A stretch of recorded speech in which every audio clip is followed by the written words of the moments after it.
Hello guys and girls, how's it going? Screezilla here and I hope you're all well. And you join me today in some naval action. Yes, naval action. And also a big bit of naval news. Now, hold on, let's go for a game capture. So, there we go. Turn off a display capture, that's better. So, big news. The Russian dev Q&A has been out and translated for us. Thank you very much to the translators. So, the big news. Bigger ships are being worked upon. Heavy cruisers are coming soon. They're also gradually moving up to battleships and are now thinking how to implement them correctly. River monitors are possible as well.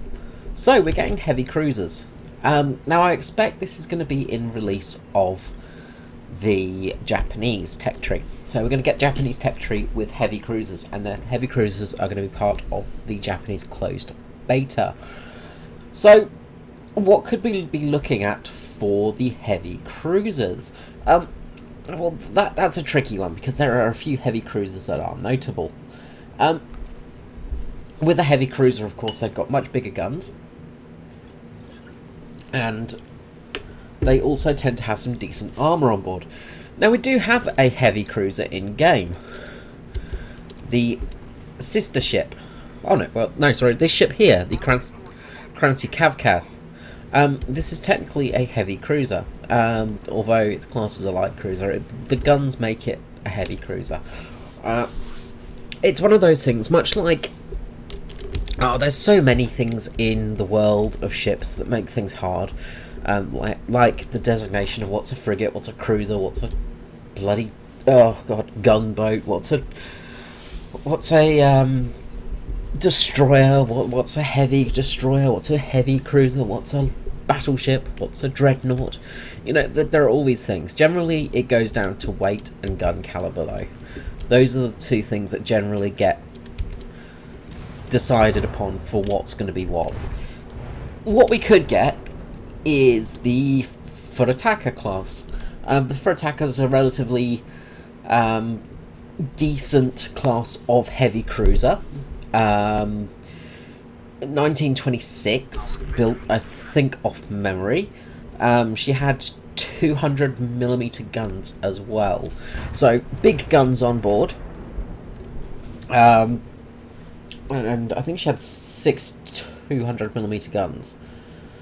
So I think they were in twin fire turrets, if I'm thinking correctly. It's brain.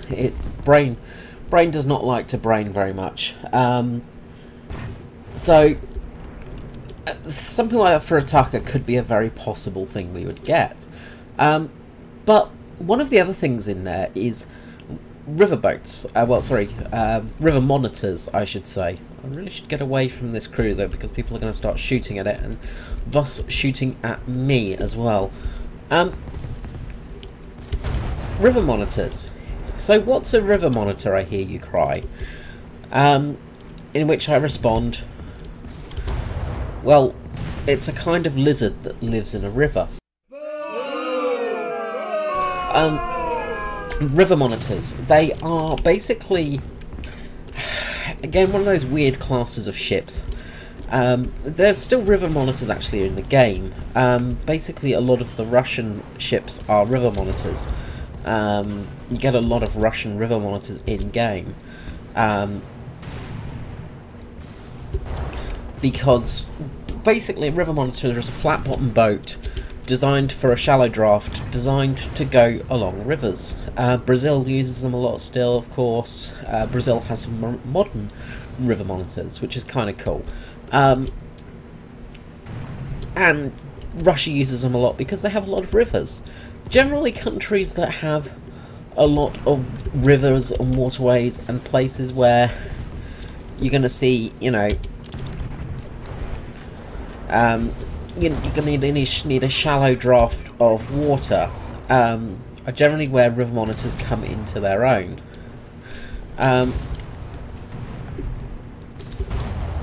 So with the river monitors, we've got a few choices of things, but one of the ones I would love to see is HMS Erebus. Now, HMS Erebus is a fantastically dorky looking ship. Basically, what happened is the Royal Navy had some very large guns left over on some ships, and we're not too sure what to do with them. So they decided, well, what we're going to do is we're going to stick them on this boat and call it a river monitor. And so HMS Erebus was born. So HMS Erebus had, what was it? It was a two 381mm guns on board. So some relatively big guns on board. As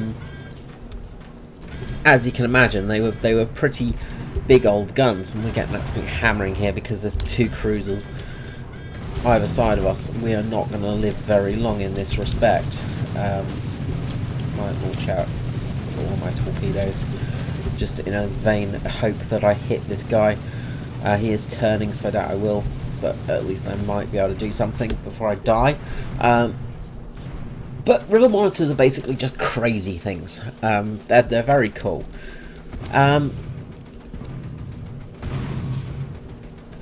Now, one of the things, though, that obviously is there, of course, is the fact that, well, bigger ships are coming and worked on, and heavy cruisers are coming, and battleships are coming, you know, and this is something that is going to happen.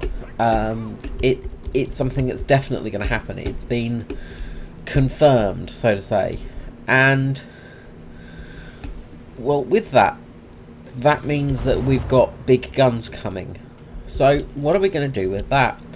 Well, one thing we're going to need to do is change the way that battles work. We're going to need to change the gunnery and the basic effects of gunnery. We're going to need to make gunnery feel more involved at long distance. Make it more skill based. And I've made a video on that before with the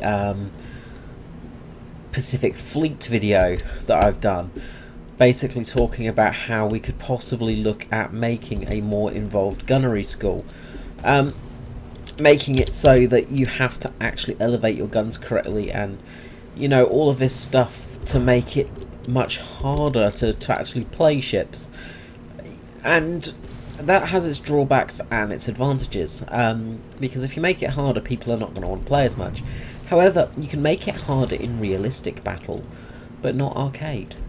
Simply have arcade as the mode that people can play in, pick up and play and just have fun in. Whereas realistic battle, you do need to know gunnery, you do need to know basic naval doctrine to be able to effectively fight at long distances. And that would be something that really would, I think, help the game, especially with the current sort of gameplay, and with heavy cruisers coming into the game. We kind of need it, because currently the gameplay is not working, the gunnery is not working. As you can see, we're basically winning this match because the enemy team has nothing but cruisers and destroyers and no light boats. So in this domination mode, basically it null and voids the destroyers and cruisers, because, well, the enemy cannot win with them in these sort of shallower ports and shallower areas. I see a torpedo coming in then. No, I didn't. It was just the water.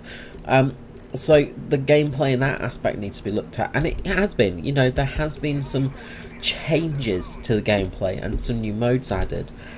So with bigger ships, this would really make a big difference. You know, I think also making it so people can't just shoot you through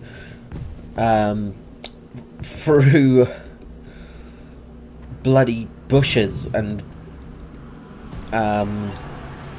islands would also be an improvement, but, well, that's something that needs to be fixed too.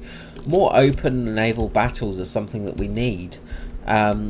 for example, look, you know, we can't see the Emden, however we can click on it, we can start shooting at it right here.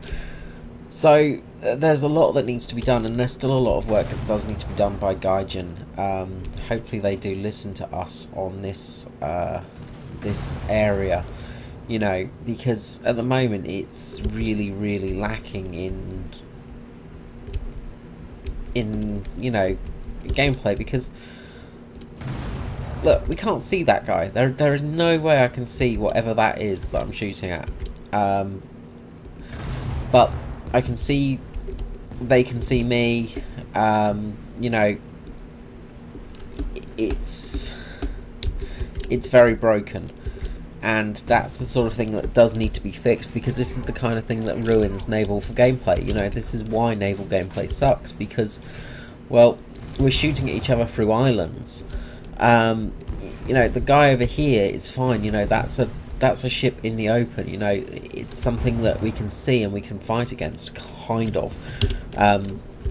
Although we can't really do anything to it because it's a cruiser and we're a destroyer. And this is only going to get worse with battleships and heavy cruisers.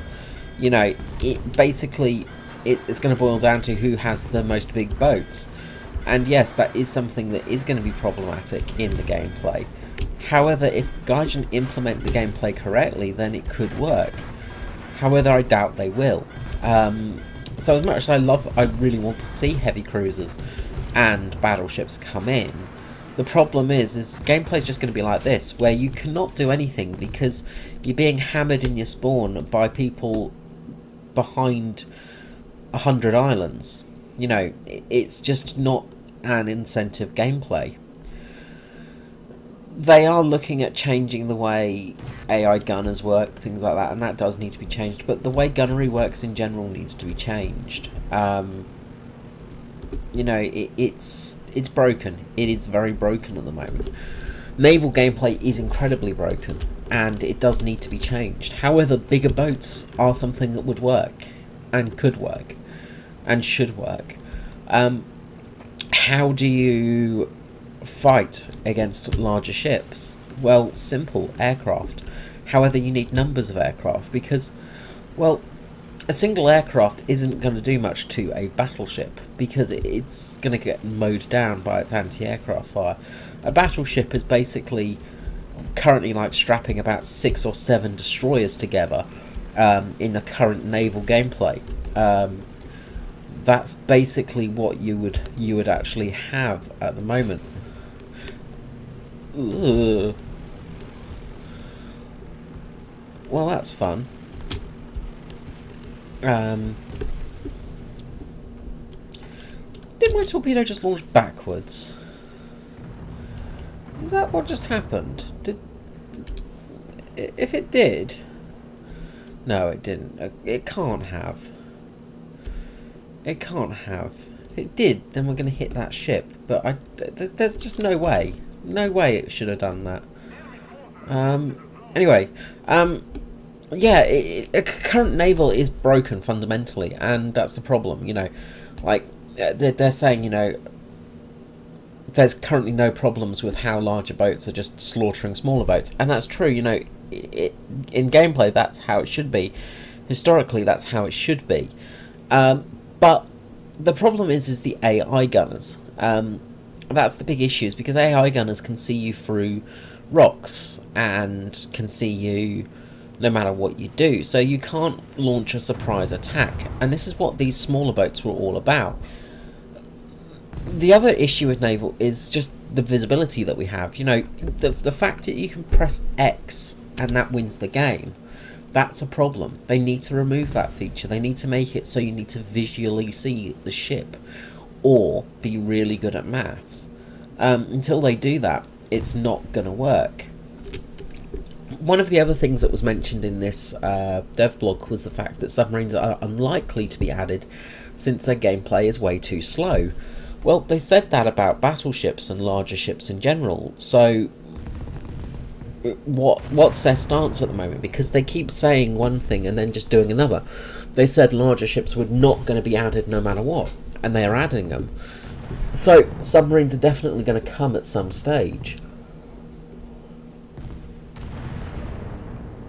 it's just the thing of, you know, Gaijin need to get their act together and actually fix the game mode rather than keeping adding new stuff. They need to fix what's currently there rather than adding more broken things, because at the moment they're just making it more and more broken. Certain ships are incredibly broken at the moment, fundamentally flawed and just completely useless. For instance, you know, motorboats are useless in this style of gameplay, because as soon as you got a destroyer or a cruiser in an area where you can shoot at them, they're doomed. Again, if you've got a team that have managed to surround the spawn of the enemy, you're doomed. You've got no way of fighting back. And if you say have people spawn in early in smaller boats and cap the zones, you can win a match easily at the start of a battle. However, the down point of that is you're generally going to have people spawn in and then die quickly, and then spawn into larger ships and then not be able to get the fight back. So they really need to change the way Navy works, because as I said, it is really broken at the moment, and that is the main problem. It's not the fact that, you know, what am I trying to say here?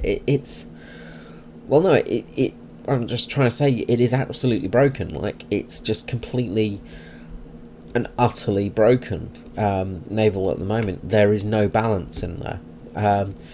The best way I can put it is it would be like basically opening up 10.0 tanks to 6.0 onwards. So if you're in a 6.0 tank, you're facing 10.0 tanks.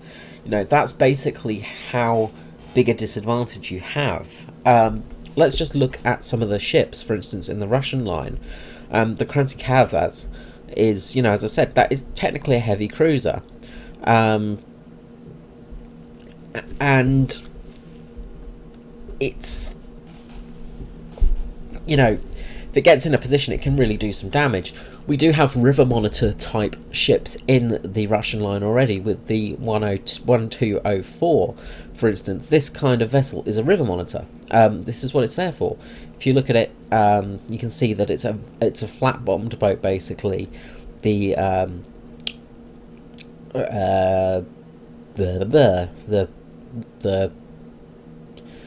whatever those turny things are called. Propellers, that's the word. Propellers are basically inside the ship, so they don't touch the bottom, so they don't get damaged. This is a river monitor. So we have river monitors in game, and river monitors are generally equipped with tank guns for the Russians. But this style of boat is not designed for high seas operations fighting against destroyers. It's designed to go in rivers and fight against tanks, or gun emplacements, or pillboxes, things like that.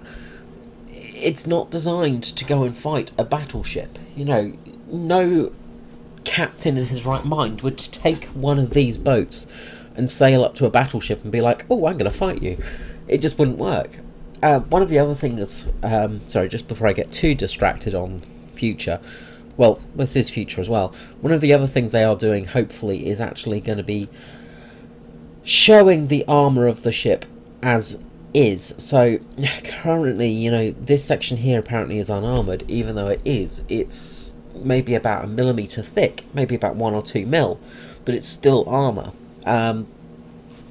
Because one of the problems is, you know, you look at this, and this is a steel boat, you know, or an aluminium, I don't know what it's actually made of, probably steel, but, you know, it's a steel hull.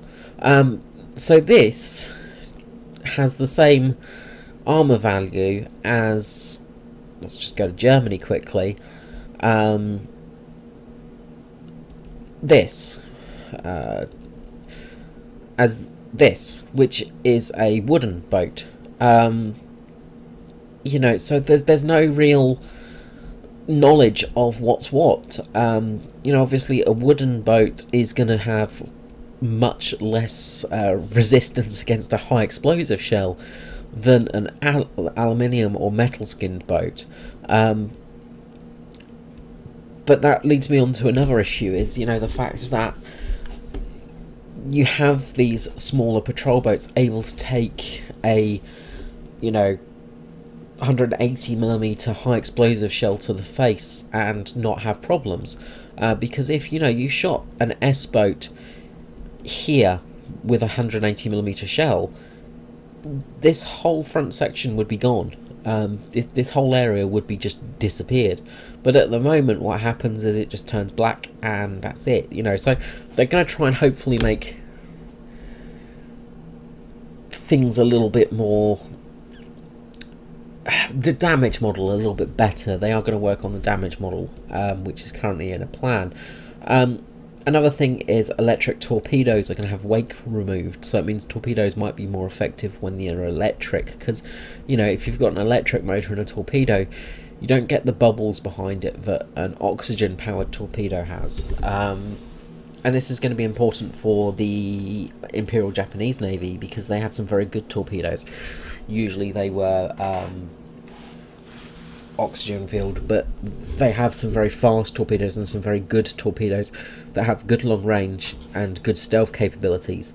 But giving us an option to see what type of torpedoes we have would be nice. A better way of looking at torpedoes would be essential.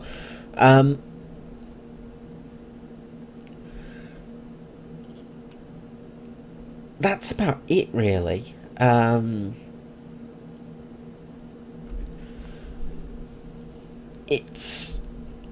There's not much more to say than that. You know, they're improving things, and they're improving things like the wake and the damage, but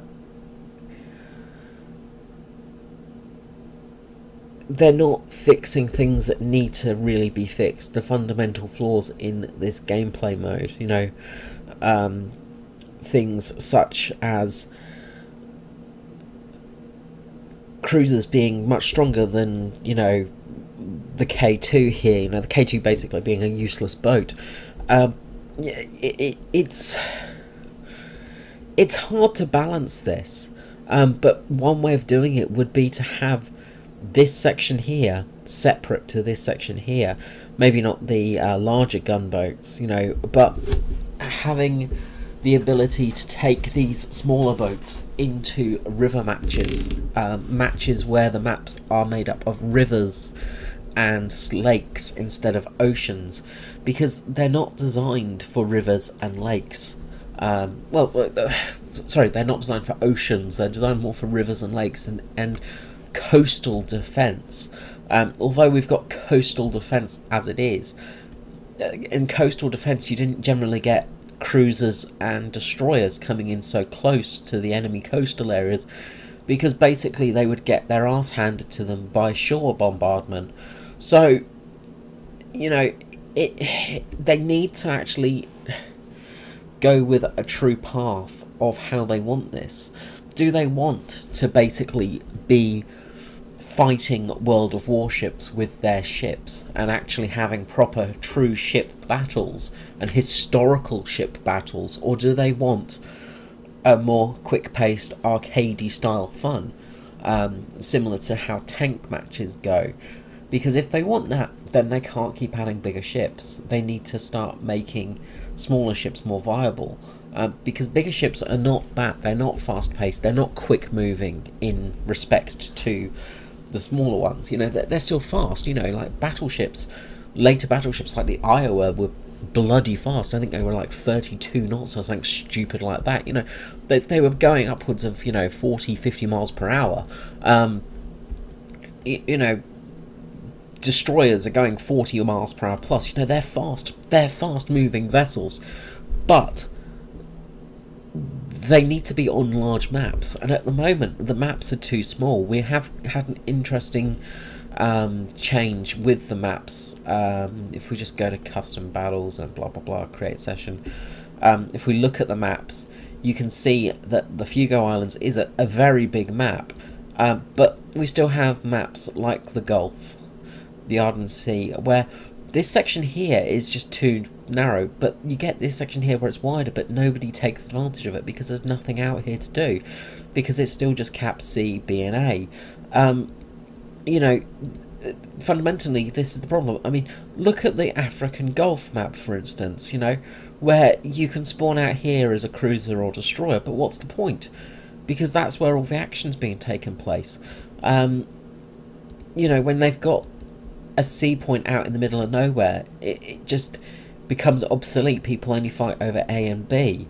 And the maps are just way too small. Again, Norway could be a very good map, for instance, but you'd need to actually just scrap this section here and have the main fighting in this section here. And if we're having battleships, we're having ships with Mediterranean port. Look at this ocean that they've got. You know, if we're having battleships and heavy cruisers and things like that, we need to take advantage of these larger just open waters, because that's where the most of the battles happened. But we need better tools to fight, because at the moment the fighting is not correct and it's not fun. You know, it's too easy. They need to make it so it's not just a point and click adventure. They need to make it so skill is required. Aiming guns needs to be something that you have to do, rather than just pointing, pressing X and then firing and then hoping for the best, which the majority of people do. You can still fine-tune your targeting. Yes, I hear you crying, and yes, you can do that, but there's not much point in doing that if you've got a crew very high with decent rangefinder. All you do is press X and then you've got it. And as I've said, you know, you could basically be sitting here, say, just press X and shoot all of these guys over here without being able to see them. You don't need visual contact to be able to shoot at somebody. You can just shoot at them by pressing X and hoping for the best. They need to remove this feature. If they're going to have larger ships and bigger battles, they need to remove it, and they need to have a bigger open area. One of the other things they need to do is scrap this domination capture thing for the larger ships, because it simply doesn't work. It works fine for the smaller vessels, don't get me wrong, it's fun in gunboats, but when you start getting to the frigates, when you start getting to the corvettes and stuff like that, it's not fun, because they're too slow, they're not maneuverable enough. It doesn't work. So if we are getting to things like heavy cruisers and the like, you know, it's going to get to a stage where it's not viable. The gameplay just doesn't work. They need to improve gameplay first before they add these bigger ships. And look, they've added new game modes, but they simply don't work yet. What they could do is, if we just go back to the wrong button, I just go back to custom battles and just looking at the Mediterranean port, for instance, is have an attack and a defender team, but attacking this port here. So you've got to attack this area here, and have pillboxes, have shore batteries. You could have a smaller team for the defenders, you know, and a bigger team for the attackers, because the attackers are going to be at a big disadvantage because they're going to have to try and take on the shore installations. But the defenders will have all these small islands to play with and hide behind and use it to their advantage. Now, the defenders won't be able to have things like battleships. Well, they could technically have battleships, but they would be pretty much moored, so they'd be starting and they would be at a big disadvantage, whereas smaller ships would really have an advantage, because they could you know, come out, hide, take an enemy ship by surprise, because you've got these big lumbering ships coming in here, and then the smaller ships can take advantage of that. So that could work, but they really need to start listening to their community, and they really need to start changing how the gameplay works before they add the bigger ships. Okay guys, well, I hope you found this video somewhat interesting. Let me know in the comments below what you think of the addition of heavy cruisers and battleships and the like. Love to hear your opinions and love to hear you speak. And if you've got any questions, feel free to ask them, and I will try my best to answer them in the next video. Yeah, so other than that, have a great Christmas if I don't manage to make another video before then, but I'm sure I will. Have a great Christmas and a Happy New Year. And yes, I will see you all again soon. Thanks for watching. Bye-bye. Hi guys, now just a quick charity shout out here for the Cat Adoption Foundation in Adelaide, Australia. It's a no-kill fostering foundation and network, and right here we're seeing some of the kitties that are up for foster, other than the big black panther who is actually housed. Basically just calling out for any shares in the world or people that are willing to donate anything to these guys. They really do a great job and look after all their animals. Thank you so much, have a great day, and I'll see you next time. Bye bye.